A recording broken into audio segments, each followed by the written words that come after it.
Ito po, dalawang susi po. Pagbukas ng tangke, dito po na po. O gas tank po. 12 liters ang capacity. 95 octane na lang po ilagay nyo. Kulay pula po. Pagbalik sir, ito lang po. Bali may activation gas na po to. Bali dagdagan nyo na lang po mamaya. Paglock ng manibela po. Kaliwa po. Ayan po. Try natin kung kanan po gumagana.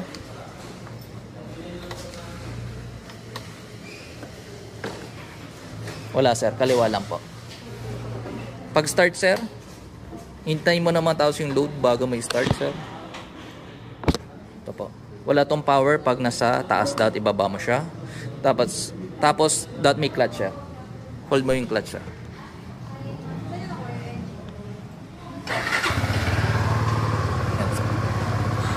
Kumari sir, painitin mo muna bago mo gamitin o paanda rin. Or i-rev. Mga 10 seconds to 20 seconds. Check mo natin mga electronics, signal light tsaka headlight. Sir, ito sa unahan po tayo sir. Signal light sa unahan. Gumagana sir. Bulb pa rin po to. Ang LED po ito. Right side. Wala po siyang hazard sir. Lagi nakabusing headlight. High and low. LED po yan. Passing. Wala mag-overtake po kayo. Busina. Sa likod naman sir, try po natin. Signal light. Right side. Left side po. Gumagana po. Brake light sa unahan. Rear brake.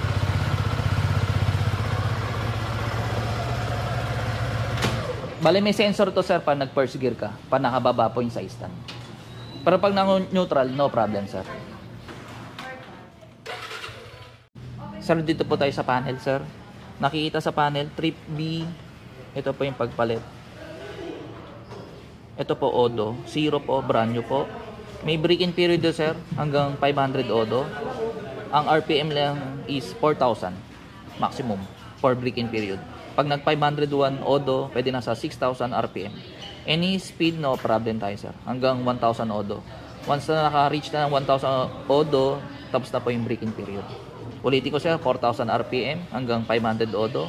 501 odo, pwede na sa 6,000 RPM hanggang 1,000 odo. After ng 1,000 sir, pwede nang sumagad ng RPM. Trip A, Las Piñas to Los Baños, dyan yung makacheck kung gano'ng kalayo. Hanggang trip B po yan. Kung i-reset sir, hold mo lang matagal tong adjust. Dito naman sir, pag pinindot mo yung adjust, ito po yung lilipat na menu. Voltmeter, 12.2. Average, kilometer per liter.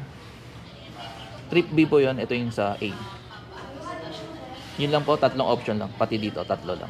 Gear indicator nandito po. Check natin kung gumagana po. Tapos pagpalit ng oras, set natin. Dapat nasa odo. Hold mo tong dalawang button. Check natin. Ano oras na po sa inyo? 1:53. Bale, 12 hours lang po yung option niya. Walang 24 hours. 1:53 po.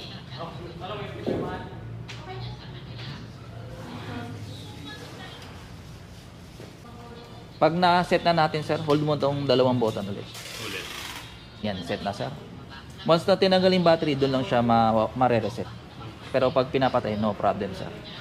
Pag kill switch sir, pag on natin sir, sample.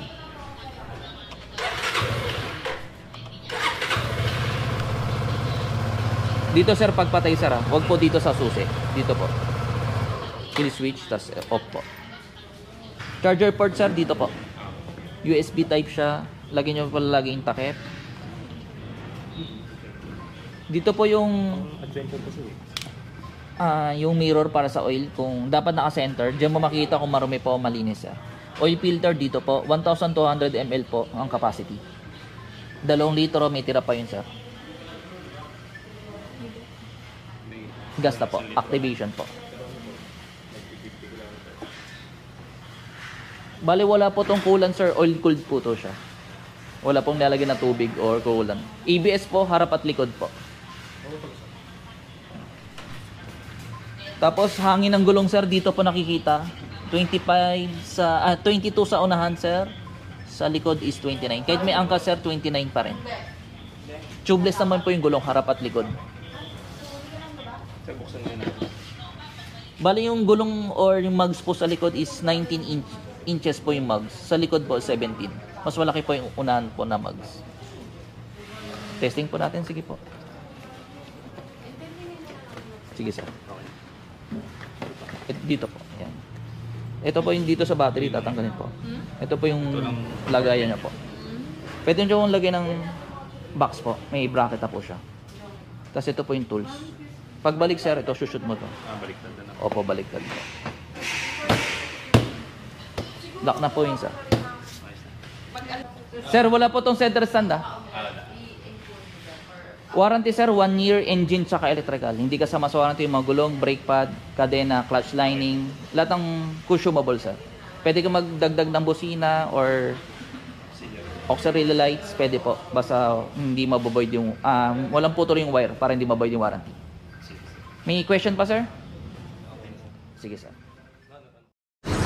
Okay, store location natin, Motorcycle City, Las Piñas, malapit sa SM South Mall. Pag galing po kayong SM South Mall, right side. Pag galing sa Pote, left side, bago mag SM South Mall.